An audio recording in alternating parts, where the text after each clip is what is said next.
इस वीडियो के अंदर पास्ट के वही 4-5 महीने में जो एनएफओज़ आए हैं, उनके बारे में बात करेंगे कि एनएफओ आने के बाद उनके अंदर कितनी गिरावट हुई है। 10 एनएफओज़ के बारे में बात करेंगे, भयंकर सबके अंदर गिरावट हुई हुई है।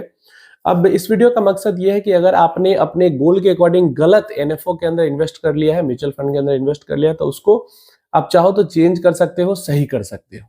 क्यों? क्योंकि देखो लॉस बुक तो होगा अगर आप अभी चेंज करोगे, लेकिन एक्चुअल में लॉस नहीं होगा क्योंकि वापस उसको आप मार्केट में ही रीइन्वेस्ट कर रहे हो।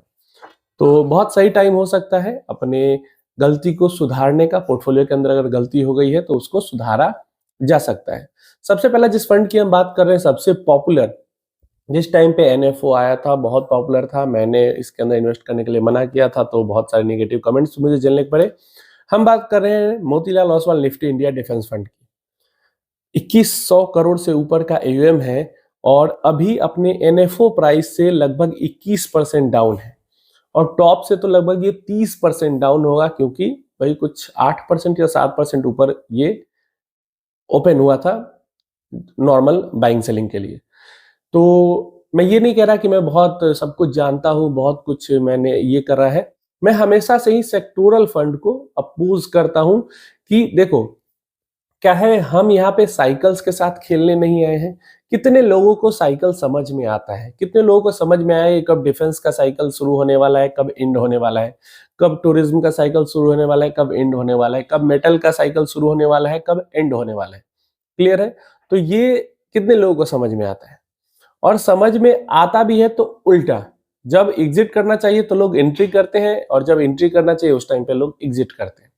तो इसलिए ये बहुत भयंकर गलती हो जाती है कि सुन सुन के डिफेंस डिफेंस डिफेंस चल रहा है तो डिफेंस के अंदर इन्वेस्ट कर दिए, टूरिज्म टूरिज्म टूरिज्म चल रहा है टूरिज्म के अंदर इन्वेस्ट कर दिए, ईवी ईवी ईवी चल रहा है ईवी के अंदर इन्वेस्ट कर दिए, सोलर सोलर सोलर चल रहा है रिन्यूएबल मान लो तो उसके अंदर इन्वेस्ट कर। सुन सुन के इन्वेस्ट करने से बहुत बड़ी दिक्कत हो जाती है। क्लियर है? ये भी बात आपको समझने की जरूरत है कि अगर कोई सेक्टर राइज करने वाला है तो जो आप डाइवर्सिफाइड फंड के अंदर में इन्वेस्टेड हो, वहां पे जो फंड मैनेजर है वो आपसे ज्यादा कैपेबल है, तभी वो उस पोस्ट पे है।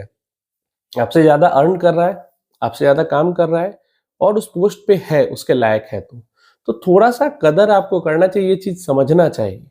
अगर आप बहुत ही भरे धुरंधर हो तो डेफिनेटली, पहले तो धुरंधर होते तो आप म्यूचुअल फंड के अंदर इन्वेस्ट नहीं करते, डायरेक्टली स्टॉक के अंदर करते। धुरंधर ना ही हो इसलिए म्यूचुअल फंड के अंदर आए हो, तो जो धुरंधर है उसकी रिस्पेक्ट करो। क्लियर है?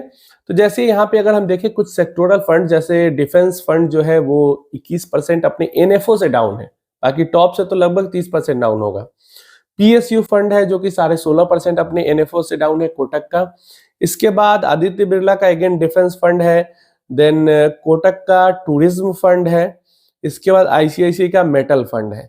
ये सब एनएफओज हैं जिनके अंदर अगर आपने इन्वेस्ट कर लिया है और आपके पास अगर 8 से 10 साल का भी टाइम पीरियड है, क्लियर है, 8 से 10 साल का भी टाइम पीरियड है, तो इसी टाइम पीरियड में जो फंड लॉन्च हुए हैं, टाटा निफ्टी 200 अल्फा 30 या मोतीलाल का ही 500 मोमेंटम 50, बड़ौदा का निफ्टी 200 मोमेंटम 30, निपॉन का 500 मोमेंटम 50 एंड मिराई का 200 अल्फा 30 ईटीएफ। देखो इसी टाइम पीरियड में ये इंडेक्स फंड या ईटीएफ भी लॉन्च हुए हैं जो कि स्मार्ट बीटा है, और इसी टाइम पे वो सेक्टरल फंड भी लॉन्च हुए हैं। अगर आपका 8 से 10 साल का भी गोल है, क्लियर है, मान लो 6-7 इयर्स प्लस भी गोल्स हैं, तो ये जितने भी सेक्टोरल फंड्स हैं अभी इन्वेस्ट करें या अभी एसआईपी स्टार्ट करें उनके अंदर भी, और ये डाइवर्सिफाइड फंड्स के अंदर भी।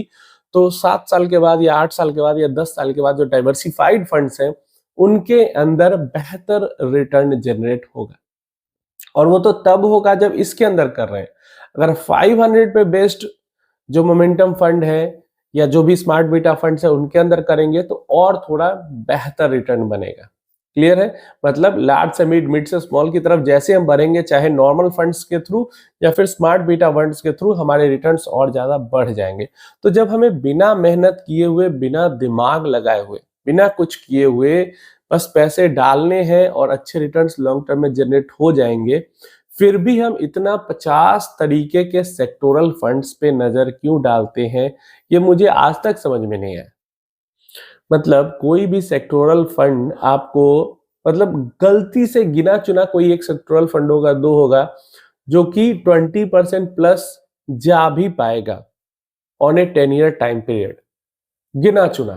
जैसे किसी टाइम पीरियड पे एक टेक फंड दिख जाता है, किसी टाइम पीरियड पे हो सकता है आपको इंफ्रा फंड दिख जाए, तो गिना चुना कोई एक फंड होगा।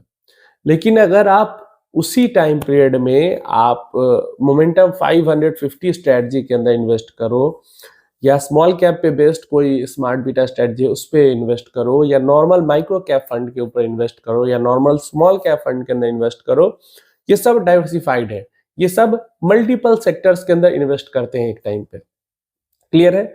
और मल्टीपल सेक्टर के अंदर इन्वेस्ट करना ही एक बहुत बड़ा रीजन होता है इनके अच्छे रिटर्न्स का, क्योंकि जो पैसों का रोटेशन होता है सेक्टर टू सेक्टर, उसका फायदा फंड मैनेजर उठा पाते हैं, जो कि अगर आप एक ही सेक्टर में पैसा डाल के बैठ जाते हो तो नहीं उठा पाते।